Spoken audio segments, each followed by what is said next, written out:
안녕하세요 여러분. 2021년을 맞아서 새로운 다짐과 시작을 결심하신 분들이 많이 계실 텐데요. 이번 영상에서는 웹 개발 공부를 결심하신 분들이나 공부를 하고 있지만 지금 내가 어디에서 어떤 걸 해야 되는지 고민하고 계실 분들을 위해서 2021 웹 개발 테크트리를 한번 정리를 해봤습니다. 더불어서 연관된 언어나 기술 등에 대한 간략한 언급도 다루고 있기 때문에 전체적인 흐름을 보시고자 하시는 분들도 시청을 해보시면 좋을 것 같아요. 전체적인 로드맵을 한번 살펴보도록 하겠습니다. 정리를 하고 보니까 상당히 많은 내용이 모였는데요. 그렇지만 이렇게 많고 다양한 언어와 기술들을 다 공부할 필요는 없고요. 이 영상은 웹에 관련된 기술에 대한 개괄적인 로드맵을 제시해드리고 여러분들만의 테크트리를 찾아갈 수 있도록 돕는 것을 목표로 하고 있고, 이러한 기술들이 있다 정도로만 알고 있어도 반드시 도움이 되는 순간이 오실 거라고 생각을 하고 있습니다. 이 영상에서는 큰 3개의 개발 분야를 구분했는데요. 첫 번째로 프론트엔드와 백엔드, 그리고 기타 확장 분야로 나누어 봤습니다. 최대한 최신 흐름에 맞는 기술들을 소개하려고 노력을 했는데요. 부족한 부분이 있으면 댓글로 남겨주셔서 많은 분들과 함께 공유할 수 있도록 해주시면 감사하겠습니다. 자, 일단 웹 개발을 처음 시작을 할 때 반드시 알고 있어야 되는 내용이 몇 가지가 있습니다. 첫 번째로 웹 개발을 준비하는 과정인데요. 웹 개발을 준비할 때는 일단 기초 상식을 가지고 있으셔야 돼요. 기초 상식이라고 하면 호스팅을 하는 방법이라든지 호스팅의 개념이라든지 아니면 도메인과 이러한 도메인을 관리해주는 DNS 서버, 그리고 HTTP 통신, HTTP에 관련된 아주 간략한 내용 정도는 알고 있는 게 좋을 것 같고요. 그리고 개발 환경에 대한 지식도 가지고 있어야 될 것 같습니다. 개발 환경에는요, 당연히 저희가 컴퓨터를 사용해야 되기 때문에 OS가 있어야 될 것이고요. 맥과 윈도우를 사용을 하시면 되고, 텍스트 에디터는 정말 많은 다양한 에디터가 있지만 저는 VS 코드를 가장 선호하고 추천드리고요. 그리고 브라우저는 혹시나 인터넷 익스플로러를 사용을 하고 계신다면 개발을 할 때는 크롬이나 파이어폭스를 사용하시기를 추천드리고요. 터미널은 저희가 처음 개발을 시작했을 때는 사용을 하지 않아도 되겠지만 언젠가는 개발자로 일을 하다 보면 언젠가는 터미널을 사용을 해야 되는 순간이 오고, 터미널을 사용하다 보면 아주 편리하다는 걸 느끼실 거예요. 윈도우 각 OS마다 기본적인 터미널을 사용해도 되겠지만 윈도우 같은 경우에는 리눅스 명령을 사용하기 위해서 git bash를 사용할 수 있을 것 같고요. 맥 같은 경우에는 ZSH를 사용할 수 있을 것 같습니다. 그리고 더불어서 디자인 툴도 사용법을 간단하게 알고 있다고 하면 어떤 자신이 구성한 내용이나 또 내용들을 표현하기 위해서 유용하게 사용할 수 있을 것 같고요. 어도비 XD나 피그마 같은 툴들이 좋을 것 같습니다. 두 번째로 이제 웹 개발을 할 때 사전 준비하는 내용으로서 기본 언어가 필요할 것 같습니다. 기본 언어는 제가 HTML과 CSS, 자바스크립트로 넣어놨는데요. 물론 프론트엔드 영역으로 구분을 따로 뺄 수 있겠지만 그 중에 아주 기초적인 내용만 따로 골라놨습니다. HTML은 저희가 사실 프로그래밍 언어는 아니고 마크업 언어라고 하는데요. 페이지의 구조를 짜는 방법, 그리고 문맥에 맞는 태그, 용도에 맞는 태그, 이 정도의 지식만 가지고 있어도 일단은 충분하다고 생각하고요. CSS 같은 경우에는 기본 스타일, 색깔, 보더, 크기, 그리고 포지션, 위치를 잡는 방법, 정렬하는 방법을 익혀두시면 좋을 것 같아요. CSS를 어느 정도 익히고 나면 자바스크립트를 익히면 되겠습니다. 자바스크립트는 페이지에서 동적인 역할을 하는 그런 언어이고요. 자바스크립트를 배울 때 에크마스크립트 6, ES6는 자바스크립트의 표준 양식이고요. 변수와 데이터 타입, 오브젝트, 배열, 그리고 함수 등에 대해서 배우시면 되고, 반복문도 함께 배우시면 될 것 같습니다. 자, 이렇게 기본 언어를 습득을 하고 나면 특성을 선택해야 되는 순간이 오는데요. 바로 특성은 프론트엔드와 백엔드와 기타 확장, 이렇게 3가지 영역으로 나누어져 있고, 화면 단을 담당하는 프론트엔드와 서버 단을 담당하는 백엔드, 그리고 모바일이나 인공지능, 데스크탑 어플리케이션 등 영역으로 확장할 수 있는 기타 확장 부분으로 나눠봤습니다. 일단 프론트엔드 부분부터 먼저 살펴볼게요. 프론트엔드 부분은 가장 중요한 HTML과 자바스크립트, CSS가 기초가 된다고 할 수 있을 거고요. HTML은 저희가 사전 지식으로 배웠던 내용과 더불어서 웹표준과 접근성 그리고 호환성 등에 대한 지식도 함께 가지고 있으면 도움이 되시는 순간이 올 거라고 생각을 합니다. 그리고 CSS는 플렉스박스와 그리드 정도의 사용법은 숙지하고 계시는 게 좋을 것 같고요. 여기에서 트랜지션과 애니메이션 정도의 다양한 애니메이션 기법들도 사용을 할 수 있으면 웹 화면을 구성할 때 유용하게 사용하실 수 있을 거고요. 더 나아가서 반응형, 미디어 쿼리를 사용해서 반응형 사이트를 만드는 이런 방식도 학습을 하시면 될 것 같습니다. 앞으로 미래에는 아주 필수적으로 구축을 해야 되는 내용이 될 것이기 때문에 반응형을 익혀두시는 게 중요하다고 할 수 있고요. 그리고 세스 같은 경우에는 필수는 아니지만 알아두면 좋은 기술이라고 할 수 있어요. 다양하고 유용한 기능을 사용할 수 있고 또 생산성이 많이 올라가기 때문인데요. 다양한 프론트엔드 프레임워크에서 사용이 가능하고 실무에서도 많이 사용이 되고 있습니다. 세스에서는 CSS에서 없는 변수나 믹스인, 함수 같은 기능들이 있고요. 네스티드 기능을 사용해서 선택을 할 때 상당히 손쉽게 엘레멘트들을 선택할 수 있는 장점이 있습니다. 세스와 더불어서 이것도 필수는 아니라고 할 수 있지만 바로 CSS 프레임워크라는 게 있어요. 부트스트랩은 많은 분들이 알고 계실 거고요. 머터리얼라이즈나 테일윈드 같은 CSS 프레임워크가 있습니다. 최근에 부트스트랩 5가 베타 버전이 출시되었고 곧 5가 정식 버전이 출시가 될 텐데, 특히나 이제 세스를 통해서 커스터마이징을 사용을 하고 직접 아이콘도 이번에 새롭게 추가가 됐고, 그리고 무엇보다도 부트스트랩과 같은 CSS 프레임워크를 사용을 하면 브레이크 포인트를 사용을 해서 기준으로서 레이아웃을, 반응형 레이아웃을 아주 손쉽게 구축을 할 수 있기 때문에 익혀두시면 상당히 좋을 것 같고요. 개인 프로젝트나 프리랜서 작업을 할 때 아주 유용하게 사용하실 수 있을 것 같습니다. 테일윈드 같은 경우에는 커스터마이징 자유도가 상당히 높은 프레임워크이고요. 그렇기 때문에 최근에 인기가 많이 올라가고 있는 프레임워크라고 할 수 있겠습니다. HTML과 CSS의 지식을 조금 더 견고하게 했다고 하면 그 다음으로 학습해야 될 내용은 자바스크립트입니다. 자바스크립트는 프론트엔드의 가장 중요한 기본이자 가장 핵심이라고 할 수 있는 언어이고요. 자바스크립트에서 DOM, 객체 모델을 다루는 방법을 익히시면 되고요. 객체 모델은 상당히 중요해요. 다큐먼트, 저희가 만든 엘레멘트를 오브젝트화 시켜서 오브젝트의 프로퍼티, 그러니까 크기, 높이, 위치, 이런 프로퍼티들에 접근을 해서 직접 수정을 할 수 있게 도와주는 도움을 다루는 방법을 배우면 좋을 것 같고요. 어레이 메소드, reduce, filter, map 또는 sort, sum과 같은 이런 어레이 메소드도 함께 익혀두시면 될 것 같습니다.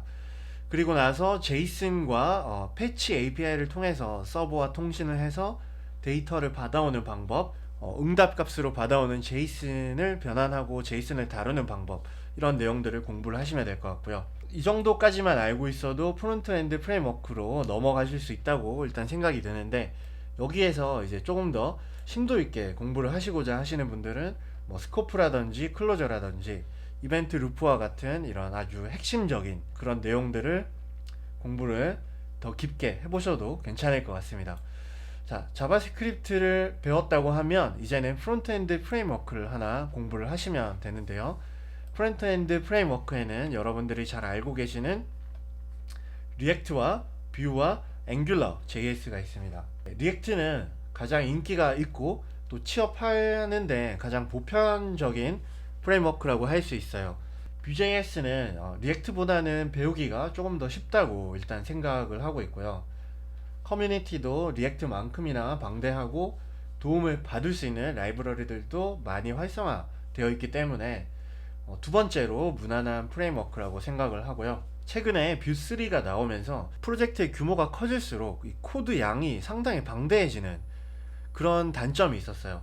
이거를 보완하기 위해서 나온 셋업 펑션을 사용을 한 컴포지션 API 기능이 새롭게 추가가 됐기 때문에 더욱더 깔끔하게 사용을 할 수 있을 것 같아요. 타입스크립트를 적용할 수 있는 기능도 조금 더 향상되었고요. 앵귤러 JS는 상당히 뛰어난 완성도가 높은 프레임워크라고 할 수 있는데, 앞서 언급된 두 개의 프레임워크보다는 조금 더 난이도가 높다고 할 수 있고요. 그리고 앵귤러는 보통 엔터프라이즈급의 규모가 아주 큰 프로젝트나 협업이 필요한 프로젝트에 적합하다고 할 수 있겠습니다. 스벨트라는 컴파일러라고 브랜딩을 하고 있는 스벨트라는 프론트엔드 프레임워크가 있는데, 이것도 최근에 인기가 상당히 높아지고 있는 추세이기 때문에 한 번쯤은 경험을 해보시는 것도 좋을 것 같고요. 자, 그리고 이런 프론트엔드 프레임워크를 어느 정도 숙지를 했다고 하면 상태 관리를 하는 기능들이 있습니다. 이러한 상태 관리가 필요한 이유는 각 프레임워크는 한 화면 안에 여러 가지 컴포넌트로 나누어져 있는데, 이 컴포넌트가 그 안에 또 다른 컴포넌트로 나눠질 수도 있고요. 그렇기 때문에 상당히 복잡한 구조를 가질 수밖에 없는데, 그 구조 안에서 컴포넌트들끼리 어떠한 상태를 공유하기 위해서는 상당히 복잡합니다. 그런 것들을 손쉽게 할 수 있도록 도와주는 글로벌 스테이트 매니지먼트가 필요한 거고요. 리액트에서는 컨텍스트 API와 리덕스가 사용이 되고 있고요. 뷰에서는 뷰엑스, 앵귤러에서는 쉐어드 서비스와 NGRX 등을 사용이 되고 있기 때문에 이런 내용도 함께 공부를 하시면 될 것 같습니다. 프론트엔드 프레임워크를 사용을 하다 보면 이런 툴들에 대해서 알고 있을 필요가 있습니다. 우선 협업을 하기 위해서 깃을 사용을 해서 버전을 관리를 하고요. 그리고 이렇게 관리된 버전을 리파지토리를 통해서 깃허브나 비즈버켓 같은 리파지토리를 통해서 다른 개발자들과 협업을 할 수 있는 것이고요. 이런 프론트엔드 프레임워크에서는 모듈을 저희가 사용한 프로젝트에 사용한 모듈을 다운로드 받고 관리를 할 때 패키지 매니저를 사용을 합니다. npm 노드 패키지 매니저나 얀과 같은 패키지 매니저를 사용을 하게 되고요. 모듈 번들러라고 해서 프론트엔드 프레임워크는 웹팩이나 파셀과 같은 모듈 번들러를 통해서 저희가 만든 리액트.js나 뷰.js의 .view 같은 파일들이 결국에는 번들링이 되면서 HTML과 CSS, 자바스크립트 파일로 변환이 되어서 나오게 되는데요. 이러한 파일들을 실제 서비스에 적용을 시켜서 사용을 하게 되는 거고요. 이런 것들을 도와주는 도구가 바로 모듈 번들러입니다. 그리고 각 브라우저마다 유용한 개발 툴들이 있어요. 리덕스나 뷰엑스 또는 네트워크 같은 콘솔, 이런 브라우저 개발 툴에 대해서도 함께 알고 있어야 되고요. 에디터를 사용을 하거나 익스텐션 같은 것들에 대해서도 함께 아시면 되는데요. 코드를 조금 더 깔끔하고 정확하게 오류 없는 코드로 만들어주는 린트가 있을 거고요. 개발을 할 때 편리함을 도와주는 라이브 서버의 확장 툴도 있고요. 코드의 생산성을 높여주는 단축 명령어로 바로 작성을 할 수 있고, 또 손쉽게 보일러플레이트 등을 만들어주는 코드 스니펫 같은 확장 프로그램도 알아두시면 좋을 것 같습니다. 다시 한번 말씀드리지만 제가 언급하는 내용들을 모두 숙지하고 있을 필요는 없습니다. 이 분야에 이런 기술들이 있다 정도로만 알고 계셔도 충분합니다. 자, 다음은 SSR, 서버 사이드 렌더링인데요. 서버 사이드 렌더링은 서버에서 페이지를 구현하는 방식입니다. 프론트엔드 프레임워크에서 싱글 페이지 어플리케이션이라고 해서 하나의 페이지 안에 모든 내용이 담기고 그 내용이 계속 바뀌면서 화면을 보여주는 그런 방식이 아니라 서버에서 각각의 화면을 보여주는 방식이라고 할 수 있고요. 이런 SSR을 사용하는 가장 큰 이유는 바로 서치 엔진 옵티미제이션 때문이라고 할 수 있어요. SEO라고 불리는 검색 엔진 최적화 때문이라고 할 수 있고요. 왜냐하면 이러한 SPA 방식의 페이지는 JS 파일을 우리가 웹 검색 크롤러가 JS 파일을 읽을 수가 없기 때문에 SEO에 상당히 단점이 있습니다. 이를 보완하기 위해서 SSR을 사용을 하는 것이고요. 각 프레임워크마다 이러한 SSR 방식의 프레임워크가 있습니다.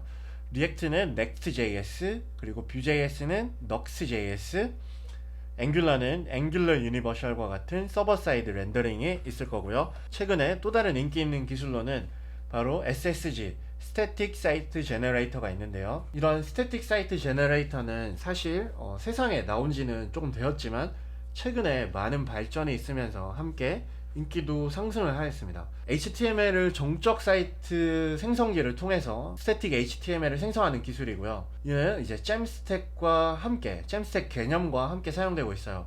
자바스크립트 API 마크업으로서 어떠한 언어나 프레임워크를 말하는 게 아니라 이런 사이트를 구성하는 방식 또는 개념이라고 할 수 있고요.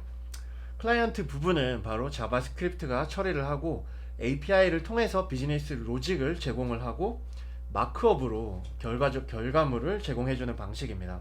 헤드리스 CMS나 또는 서버리스 기술을 함께 사용할 수 있고요. 네틀리파이나 AWS 등의 프로바이더로 서비스를 호스팅할 수 있습니다. 자, 그리고 타입스크립트가 있는데요. 타입스크립트는 자바스크립트의 슈퍼셋이라고 불리고요. 자바스크립트를 사용할 수 있는 모든 언어에서 타입스크립트를 함께 사용할 수 있고요. 타입스크립트 자체는 타입스크립트로 작성한 코드를 컴파일을 통해서 자바스크립트로 변환해서 사용하는 것이고요. 자바스크립트를 알고 있다고 하면 손쉽게 배울 수 있습니다. 처음에는 번거롭다고 느끼는 사람들이 대부분이지만 한 번도 맛보지 않은 사람은 있어도 한 번만 맛본 사람은 없다 라는 표현이 가장 잘 어울리는 언어라고 할 수 있겠습니다.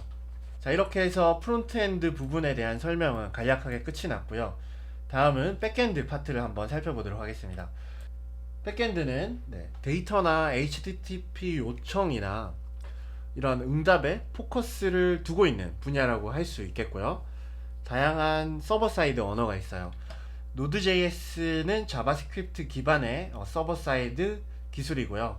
바로 익스프레스라는 프레임워크를 함께 사용을 해서 웹 서비스를 구현할 수 있습니다. 디노는 정말 나온 지 얼마 안 된 언어이고요. 이러한 노드.js의 단점을 보완하고자 만들어진 서버 사이드 기술이라고 그렇게 평가되고 있는데 정말 좋은 기능들이 많이 들어있고요. 많은 사람들이 디노가 노드.js를 대체할 것이다 라고 얘기를 하고 있는데, 아직은 이제 나온 지 오래되지 않았기 때문에 지금 당장 어떤 프로젝트에 적용하기에는 다소 부담스러울 것 같고요. 아직은 조금 더 지켜봐야 될 필요가 있을 것 같습니다. 그렇지만 많은 기대를 받고 있는 서버 사이드 기술임에는 틀림이 없습니다. 그리고 그 다음으로는 파이썬이 있겠고요. 파이썬은 정말 범용적으로 모든 분야에서, 많은 분야에서 사용될 수 있는 가성비 짱의 언어라고 할 수 있고요. 프레임워크로는 장고와 플래스크 등이 있고요. 장고는 모든 내용들이 아주 완벽하게 잘 갖춰진 프레임워크라고 할 수 있고, 플래스크는 장고에 비해서는 자유도가 조금 더 높은 그런 장점이 있고 장고에 좋은 대체제가 될 수 있는 그런 프레임워크라고 할 수 있어요. 그리고 PHP는 사실 요즘 어느 정도 규모가 있는 프로젝트에서는 사실상 많이 사용되고 있지 않지만 여전히 간단한 사이트나 개인용 사이트 그리고 스몰 비즈니스 같은 곳에서는 유용하게 사용을 하실 수 있을 것 같고요. PHP의 라라벨이라는 프레임워크가 있는데, 많은 사람들이 PHP는 좋아하지 않더라도 라라벨은 정말 좋은 프레임워크라고 얘기를 할 정도로 라라벨은 정말 뛰어난 프레임워크라고 할 수 있습니다. 그리고 국내에서 아주 견고한 자리를 지키고 있는 자바가 있겠죠. 스프링과 스프링 부트 프레임워크를 통해서 많은 분야에 그리고 많은 곳에서 사용이 되고 있습니다. C샵을 통한 ASP.NET 프레임워크도 있을 거고요. 루비를 통한 Ruby on Rails도 있겠습니다. 데이터베이스에 대한 부분도 함께 공부를 하셔야 되는데요.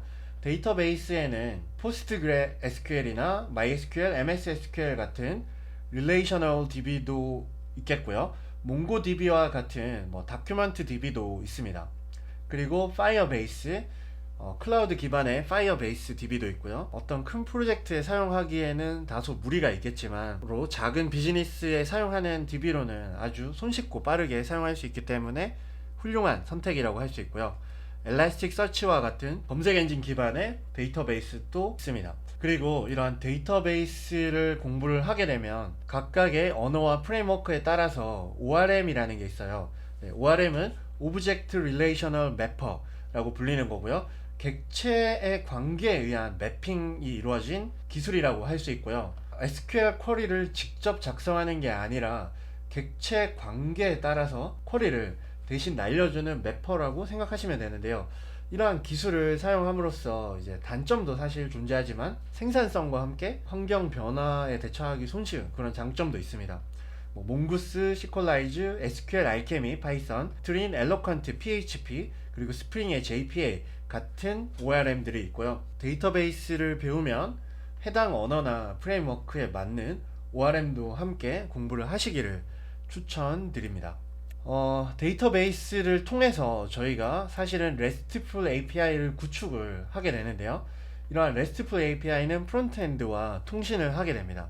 요청을 받아서 특정 요청에 대한 데이터베이스를 조회한 후에 응답을 날려주는 역할을 하게 되는 거고요. 이러한 RESTful API는 특정 영역이나 특정 엔드포인트, 그러니까 특정 주소로 응답을 요청받고 응답을 해주는 방식인데, 이러한 방식을 이제 대체를 해서 최근에는 이제 GraphQL, 페이스북에서 개발한 GraphQL도 많이 사용이 되고 있어요.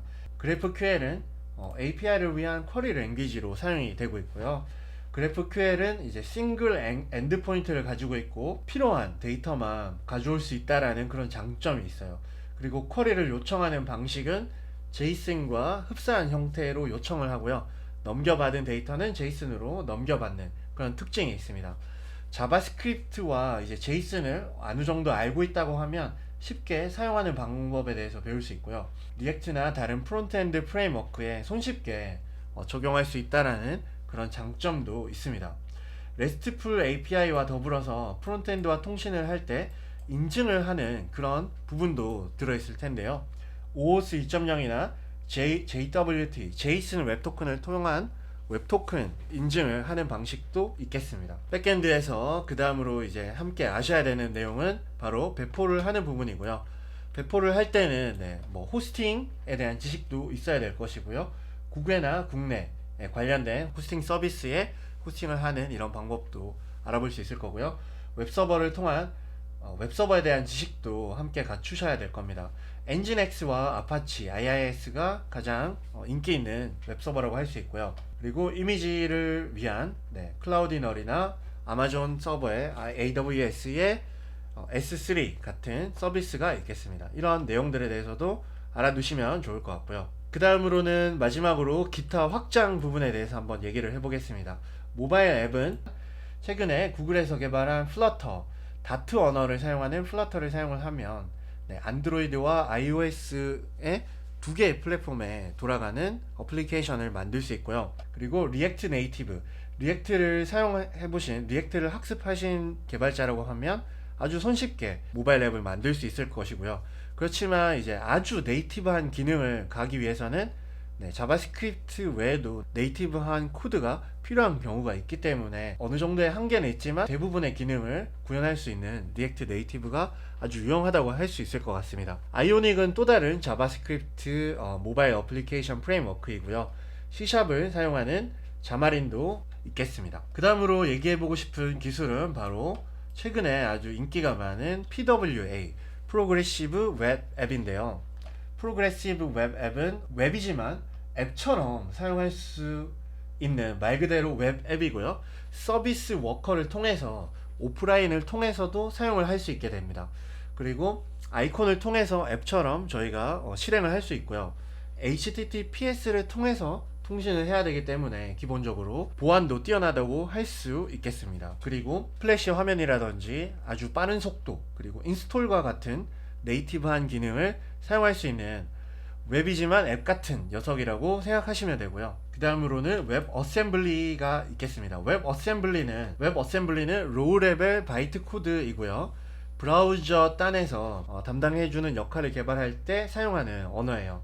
게임이나 비디오 또는 이미지를 수정하는 이런 자바스크립트가 처리하기 곤란한 그런 부분을 개발을 할 때 사용이 되고 있고요. C++이나 러스트 같은 언어로 작성을 하고 컴파일을 하면 웹 어셈블리로 컴파일을 할 수 있게 되는 거고요. 자바스크립트 개발자라고 하면 어셈블리 스크립트를 사용을 해서 C++이나 러스트를 사용하지 않고도 웹 어셈블리를 컴파일 할 수 있습니다. 그리고 데스크탑 앱에 대해서 한번 얘기를 해볼 텐데요. 저희가 데스크탑에서 사용하는 응용 프로그램들도 만들 수가 있어요.